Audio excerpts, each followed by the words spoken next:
వాక్యం చెప్పడంలో లోపం లేదో, నీలో పాపము ఉన్నప్పుడే ఈ వాక్యము నీ హృదయంలో నొప్పిని కలిగిస్తుంది, బాధను కలిగిస్తుంది. నేను వాక్యాన్ని ప్రకటిస్తున్నప్పుడు నీ హృదయంలో నొప్పి కలిగిన, నీ హృదయంలో బాధ అనిపించిన, నా గురించే చెప్తున్నారని నీకు అనిపించిన, అర్థం చేసుకో, ఎక్కడో నువ్వు తప్పావు, ఎక్కడో నువ్వు పాపంలో జీవిస్తున్నావు, ఎక్కడో నీ హృదయంలో అవిధేయత ఉంది. కాబట్టి నీ హృదయంలో భయం ఏర్పడింది, నీ హృదయంలో ఆ వాక్యము దిగబడింది, కాబట్టి అది గుచ్చుకుంది, కాబట్టి నువ్వు వెలువెళ్ళలాడుతావు. దయచేసి వినో, అది మంచి సంకేతము.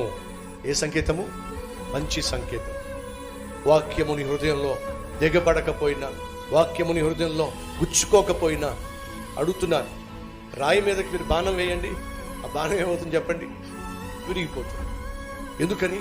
రాయి కాబట్టి. కొన్ని కఠినమైన హృదయాలు ఇక్కడ కూర్చుని ఉన్నాయి. ఎంత కాలంగా వాక్యం వింటున్నా, ఎంత